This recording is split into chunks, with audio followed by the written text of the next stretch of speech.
Hello student, welcome back to my channel कम से गीता। तो आज का जो टॉपिक है यहाँ पे जया अप्पा स्वामी है, जो एक कलाकार हैं, आलोचक हैं और एक दस्तावेज संग्राहक के रूप में भी जानी जाती हैं। तो यहाँ पर देखते हैं जया अप्पा स्वामी के बारे में, जो बहुत ही ज़्यादा इंपॉर्टेंट है आपके एग्जाम के लिए। तो यहाँ पर स्टार्ट करते हैं। सभी को very good evening all of you. चलिए फिर स्टार्ट करते हैं। यहाँ पे जया अप्पा स्वामी, तो जया अप्पा स्वामी के बारे में पहले देखते हैं। इनका जो पूरा नाम है क्या है, ईस्टर जयवंती अप्पा स्वामी है। और इनका जो जन्म हुआ है वो कहाँ हुआ है, चेन्नई में हुआ है। ठीक है, तो ये चीज़ याद रखिए। बाकी इनका जन्म इतना नहीं पूछा जाएगा कि कौन से सन में हुआ है, कौन से नहीं हुआ है। अगर पूछा जाता है तो वो भी आपको मैं बता देती हूँ। इनका जो जन्म हुआ है 1918, ठीक है, 1918 में इनका जन्म हुआ है। और कहाँ पर जन्म हुआ है, तो चेन्नई में जन्म हुआ है। इनका टाइम पीरियड नोट कर लीजिएगा। तो यहाँ पर 1918 से लेकर आपका 1984 है। ठीक है, ये टाइम पीरियड आप नोट कर लीजिएगा। याद करना चाहे तो आप याद कर सकते हैं। अब हम बात करते हैं इनकी जो प्रसिद्धि है, यानी कि जया अप्पा स्वामी को जो जाना जाता है वो किस रूप में जाना जाता है। तो यहाँ पर वो हैं कला आलोचक हैं, लेखक हैं, दस्तावेज संग्राहक और एक कलाकार के रूप में ये विख्यात हैं। कौन, जया अप्पा स्वामी। तो इसको बहुत अच्छे से याद रखिएगा। 3 पॉइंट आपको बता दिए हैं, उसको अच्छे से लर्न करिएगा। अब हम बात करते हैं इनकी जो कला शिक्षा है। तो यहाँ पर आपको मैंने पहले ही बताया था कि जितने भी कलाकार हैं, चाहे आप पे कोई से भी कलाकार है, उनकी कला शिक्षा ज़रूर याद रखिएगा और कहाँ के शिक्षक हैं वो भी याद रखिएगा। अब हम बात करते हैं इनकी जो कला शिक्षा हुई है वो कहाँ से हुई है। विश्व भारती शांति निकेतन में भी इन्होंने कला शिक्षा प्राप्त करी थी, कोलकाता से।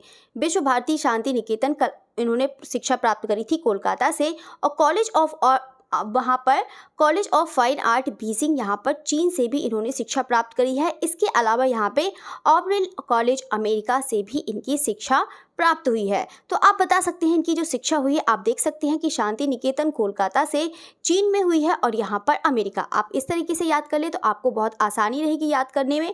बस आप लोग आर्टिस्ट का यहाँ पर शिक्षा ज़रूर याद रखिएगा, शिक्षक ज़रूर याद रखिए, कहाँ के शिक्षक थे, कहाँ के प्राचार्य थे, कहाँ के विजिटिंग प्रोफेसर थे। ये चीज़ पूछ लिया जाता है एग्जाम में। ठीक है, चलिए तो अब हम नेक्स्ट पॉइंट की तरफ बढ़ते हैं। यहाँ पर जो इनके मतलब अब शिक्षक की बात करते हैं, यानी कि जो प्राचार्य थी, यानी कि वो टीचर थी, तो वो कहाँ पर थी। तो ये थी यहाँ पर दिल्ली पॉलिटेक्निक में ये शिक्षक थी।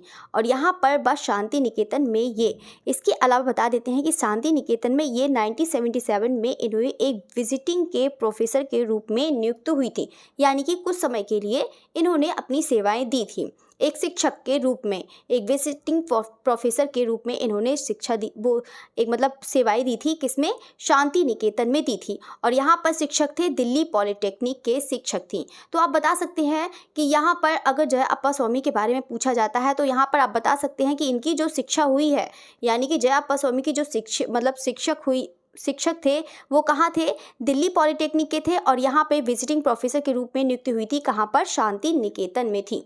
ठीक है, ये पॉइंट क्लियर हो गया। यहाँ पर जो सबसे ज़्यादा मोस्ट इंपॉर्टेंट वाला पॉइंट है, ये वाला है, सदस्य थी। ये सदस्य थी कहाँ पर, दिल्ली शिल्पी चक्र, यहाँ पर इसकी सदस्य मतलब हुई थी। 16 वर्ष तक इन्होंने यहाँ पर कार्य किया था, यहाँ पे सक्रिय सदस्य रही। तो यहाँ पर एग्जाम में पूछ लिया जाता है कि यहाँ पर कौन ऐसा कलाकार है, या फिर कलाकार का नाम नहीं दे सकता है, यहाँ पे ग्रुप का भी नाम दे सकते हो। तो यहाँ पर आपको बस याद करना है कि जया अप्पा स्वामी जो है यहाँ पर दिल्ली शिल्पी चक्र की यहाँ पर सदस्य रह चुकी थी। ठीक है, ये पॉइंट क्लियर हो गया। नेक्स्ट पॉइंट है, यहाँ पर इन्होंने तंजौर पेंटिंग पर शोध उपाधि प्राप्त करी थी। यहाँ पर किस टॉपिक पर, यहाँ पर तंजौर पेंटिंग। तो यहाँ पे तंजौर पेंटिंग के आप देख सकते हैं कि यहाँ पर इन्होंने शोध प्राप्ति करी थी, शोध उपाधि प्राप्त करी थी। नेक्स्ट पॉइंट है यहाँ पर, शांति निकेतन में इन्होंने बंगाल शैली का अध्ययन भी किया। कि मतलब किसमें, बंगाल शैली का अध्ययन किया था, कहाँ पर, शांति निकेतन में किया था। इसको भी पॉइंट याद कर लीजिएगा, ये भी इंपॉर्टेंट है। यहाँ पे चीन में इन्होंने स्वतंत्रता पूर्व के और पश्चात दोनों युग देखे। और प्रसिद्ध चित्रकार जो कौन है, ची पाई सी से प्रभावित हुई। यानी कि चीन में जो उन्होंने स्वतंत्रता पूर्व और यहाँ पे उसके पश्चात दोनों युग देखे। और यहाँ पे मतलब जो प्रसिद्ध चित्रकार कौन है, ची पाई सी हैं, उनसे प्रभावित थी। तो यहाँ पर आप देख सकते हैं कि कौन चीनी मतलब कलाकार से प्रभावित थी, तो आप बता सकते हैं ची पाई सी थे, उनसे ये प्रभावित थी। इनके चित्रों की यहाँ पर देखते हैं कि इनके चित्रों की विशेषता क्या है। देखो, कलाकार के रूप में भी जानी जाती हैं, कला आलोचक भी हैं, लेखक भी हैं। यहाँ पर पुस्तक भी देखेंगे जो इंपॉर्टेंट है। पहले हम देखते हैं कि जो चित्रों की जो विशेषता है वो क्या है। यहाँ पे कली के समान यहाँ पे कोमल युवतियाँ जिनका यौवन खिल रहा है, यानी कि जो यंग जो होती हैं, उन्हीं के यहाँ पर इन्होंने अपनी चित्रण में दिखाया है। नेक्स्ट है यहाँ पर पॉइंट जो है अंतिम समय में इन्होंने दृश्य चित्र बनाए हैं। यानी कि जो पहले चित्र बनाती थी वो कैसे दिखा, मतलब कैसे चित्र बनाती थी, मतलब कोई भी यंग है तो यहाँ पर आप देख सकते हैं कि मतलब वैसी बनाती थी, मतलब वैसी वाली जो एक कली के समान कोमल युवता बनाती थी, जो एक यंग लड़कियां होती हैं तो उसी के समान बनाती थी। लेकिन उन्होंने जो अंतिम समय में इन्होंने जो बनाए हैं वो कैसे दृश्य बनाए हैं, यहाँ पर दृश्य चित्रण बनाए हैं, ठीक है, यानी कि लैंडस्केप वाले बनाए हैं। इनके यहाँ पर सेरा कह सकते हैं या फिर सैया भी बोला जाता है इनको, कलाकार को, किसको, जया अप्पास्वामी को बोला जाता है। नेक्स्ट पॉइंट है यहाँ पर इन्होंने लोक कला शैली और तंजौर की ग्लास पेंटिंग को संग्रहित भी किया। तो यहाँ पे आप लोग जानते हैं कि तंजौर की ग्लास पेंटिंग है उसको संग्रहित किया, और यहाँ पे लोक कला और तंजौर शैली, ये भी वाला बहुत ज़्यादा इंपॉर्टेंट पॉइंट है, इसको ज़रूर याद रखिएगा कि जया अप्पास्वामी ने यहाँ पे लोक शैली और तंजौर शैली, वो तंजौर की ग्लास पेंटिंग को यहाँ पे संग्रहित भी किया। यह संग्रह यहाँ पे कौन से फाउंडेशन में, रासजा फाउंडेशन यानी कि नई दिल्ली के नाम से विख्यात है। यहाँ पर जो संग्रहित किया है, यानी कि जो आपकी लोक शैली और तंजौर शैली की ग्लास पेंटिंग को संग्रहित किया था वो कौन सा संग्रह था, रासजा फाउंडेशन था, और वो कहाँ पर है, नई दिल्ली में है। लेकिन कुछ समय के पश्चात यहाँ पर राष्ट्रीय कला दीर्घा में हस्तांतरित कर दिया। यानी कि जो पेंटिंग्स थी, जो संग्रहित हुआ था, जो इनका कलेक्शन था वो कहाँ पर संग्रहित, वो हस्तांतरित कर दिया, यानी कि आपका जो है स्थानांतरित कर दिया, यानी कि ट्रांसफर कर दिया, कौन से, NGMA में कर दिया, ठीक है। चलिए तो अब हम नेक्स्ट पॉइंट की तरफ बढ़ते हैं।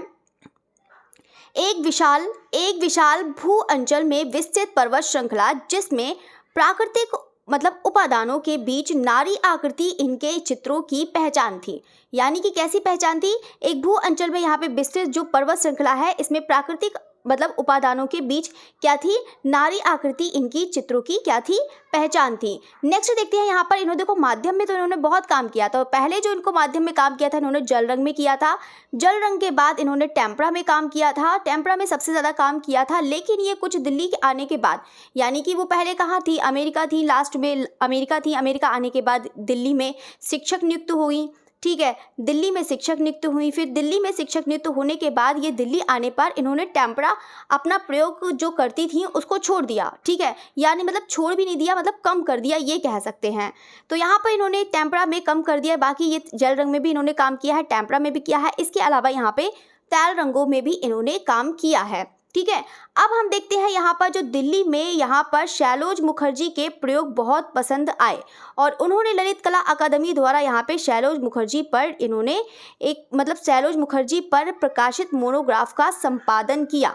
यानी कि कहने का मतलब है कि जो शैलोज मुखर्जी जो है जब ये दिल्ली रहती थी, यानी कि जब शिक्षक थी उस टाइम में ये शैलोज मुखर्जी के जो प्रयोग करे, यानी कि जो उनकी तकनीक थी वो उनको बहुत अधिक पसंद आती थी, ये कह सकते हैं। और उन्होंने यहाँ पे ललित कला अकादमी द्वारा यहाँ पे शैलोज मुखर्जी पर प्रकाशित, यानी कि जो ललित कला अकादमी से जो प्रकाशित हुई थी यहाँ पे शैलोज मुखर्जी पर प्रकाशित थी मोनोग्राफ का इन्होंने किसका संपादन किया था, यहाँ पे शैलोज मुखर्जी पर प्रकाशित मोनोग्राफ का संपादन किया था। किसका किया था, मोनोग्राफ का संपादन, ठीक है।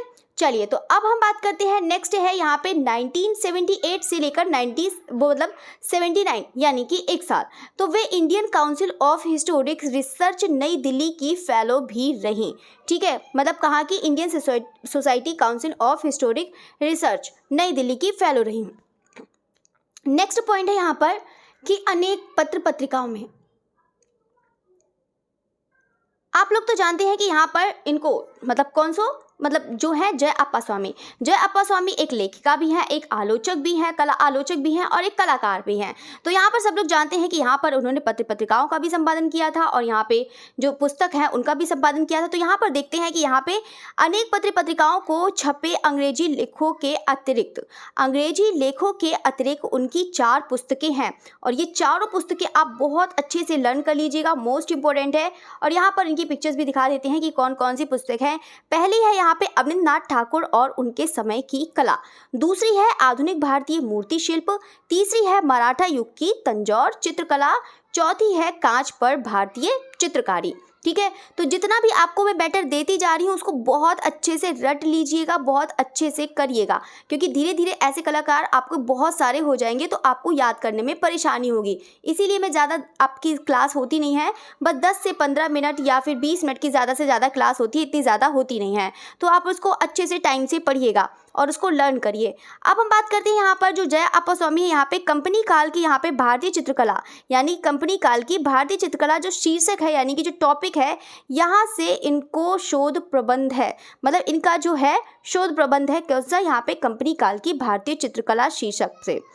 तो अब हम देखते हैं इनके चित्र विषय, यानी कि चित्र विषय यानी कि चित्र भी इन्होंने बनाए हैं, जैसे कि बस स्टॉप, सहरा, पर्वत के मध्य यहाँ पर नदी किनारे लेटी बैठी नारी आकृति है। चित्रकार के रूप में ये जया अप्पास्वामी यहाँ पर कला यहाँ पे क्रमबद्ध विकसित हुई। यहाँ पर देखो ये वाला पॉइंट देखते हैं, चित्रकार के रूप में जया अप्पास्वामी की कला शैली क्रमबद्ध विकसित हुई थी, यानी कि जो है मतलब एकदम से ये मतलब पॉपुलर हो गई और यहाँ पर इनकी क्रमबद्ध विकसित हुई। तो यहाँ पे नंदलाल बसु है, राम किंकर बैज है, विनोद बिहारी मुखर्जी तथा चीनी की कला को प्रोत्साहित किया। यानी कि ये अभी तक तो आप लोगों ने देखा था कि मतलब सैलोज मुखर्जी की कला से, उनके प्रयोगों से प्रभावित थी, तो इसके अलावा यहाँ पे नंदलाल बोस इनको मतलब प्रोत्साहित किया, इनका भी कार्य इनको पसंद था। ठीक है, यहाँ पे नंदलाल बोस देखो टेम्परा में भी अधिक काम करना पसंद करते थे, क्योंकि जल्दी रंग सूख जाते हैं इसलिए अधिक करना पसंद करते थे, और इसी वजह से यहाँ पर ये भी अधिक पसंद करती थी। लेकिन उसके बाद ये मतलब उन्होंने काम छोड़ दिया था बाद में, जब दिल्ली आने के बाद मतलब कम कर दिया था। नेक्स्ट पॉइंट है यहाँ पर कि ललित कला अकादमी नई दिल्ली ने उनके महत्वपूर्ण लेखों का संग्रह the critical vision, most important है ये वाली बुक, द क्रिटिकल विजन यहाँ पे शीर्षक 1925 में प्रकाशित किया, 1925 में प्रकाशित किया। लेकिन उसके संपादक कौन है, आर के भटनागर हैं।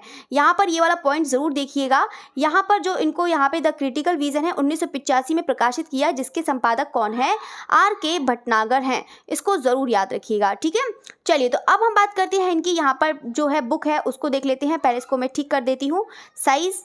अभी मैंने आपको 4 पुस्तकें बताई थी, उसमें से एक बताई थी आपकी तंजौर वाली, ठीक है, जो आपकी मराठा युग की तंजौर चित्रकला, ठीक है, मराठा युग की तंजौर कला है, जो आपके यहाँ पर देख सकते हैं।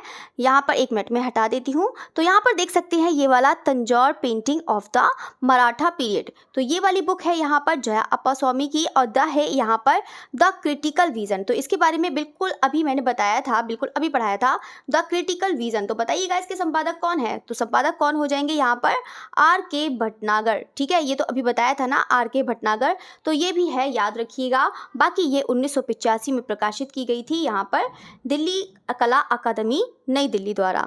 तो अब हम बात करते हैं यहाँ पर जो है तीसरी है, यहाँ पर देख सकते हैं मॉडर्न इंडियन स्कल्पचर। तो यहाँ पर मॉडर्न इंडियन स्कल्पचर है, या फिर बोल सकते हैं यहाँ पर आधुनिक भारतीय मूर्ति शिल्प। अभी मैंने आपको लिखवाई है आधुनिक भारतीय मूर्ति शिल्प, तो आप उसको भी याद रखिएगा। ठीक है, चलिए तो अब हम नेक्स्ट पॉइंट देखते हैं। यहाँ पे जो इनकी पिक्चर्स है, यहाँ पे पिक्चर्स भी दिखा देते हैं कि कैसे इनकी जो चित्रकारी करती थी वो कैसे करती थी। तो यहाँ पर देखिए कमल के फूलों के तालाब के किनारे एक महिला है, तो आप देख सकते हैं चित्रकार यहाँ पर है जया अप्पास्वामी है, जो आप देख सकते हैं जो कौन से किस में ये प्रकाशित हुई है। तो आप देख सकते हैं कि किस में प्रकाशित हुई है, द क्रिटिकल विजन, जो अभी आपको मैंने पुस्तक दिखाई है, और किसके यहाँ पे प्रकाशन है, ललित कला अकादमी नई दिल्ली द्वारा। और यहाँ पे इसके संपादक कौन हो जाएंगे, अभी बताया ही था, तो आर के भटनागर। चलिए तो लास्ट है, यहाँ पर देखते हैं कि यहाँ पर सैया, तो यहाँ पे सैया है जो आपका देख सकते हैं यहाँ पर, जिसके चित्रकार है अप्पास्वामी है, जो समकालीन कला के कलाकार हैं। ठीक है, तो यहाँ पर मैंने आपको पूरा बता दिया है, ललित कला अकादमी के द्वारा यहाँ पर उसी के द्वारा यहाँ पर प्रकाशित हुई है, ललित कला अकादमी नई दिल्ली द्वारा। तो याद रखिए the critical vision, the critical vision में ये संपादित हुई थी, प्रकाशन हुआ था। ठीक है, द क्रिटिकल विजन ये वाला बहुत ज़्यादा इंपॉर्टेंट है, तो इसको ज़रूर याद रखिएगा। ठीक है, तो यहाँ पर मैंने आपको पूरा बहुत अच्छे से पढ़ाया है, तो कोशिश करिए जितना मैंने आपको पढ़ाया है सब उसको अच्छे से याद रखिएगा। बुक का नाम याद रखिएगा, कौन कौन सी बुक है, क्योंकि ये सबसे ज़्यादा यहाँ पर मतलब किसके रूप में जानती हैं, यहाँ पे कला आलोचक के रूप में जाना जाता है, और यहाँ पर बाकी तो चित्रकार थी ही उसके भी रूप में जाना जाता है। तो जितना मैंने आपको पढ़ा दिया है सब आप उसको अच्छे से लर्न करिएगा। ठीक है, तो सभी को यहाँ पर है, तो सारे स्टूडेंट को ये यहाँ है, तो सभी स्टूडेंट लाइक ज़रूर करिएगा, और आप लोग शेयर भी ज़रूर करिएगा, कमेंट भी ज़रूर करिएगा। ठीक है, बाकी आपकी 10 बजे क्लास होगी, तो 10 बजे बिल्कुल सभी लोग टाइम से ज्वाइन हो जाइएगा। आपकी क्लास होगी यहाँ पर 10 बजे, जो 2021 का पेपर बहुत ही ज़्यादा इंपॉर्टेंट है आपके लिए, तो उसको ज़रूर करिएगा। ठीक है, चलिए तो आपकी क्लास यहीं ख़त्म करते हैं। ओके, थैंक यू एवरीवन, अच्छे से पढ़िएगा, मेहनत करिएगा। चलिए ओके, अगेन थैंक यू।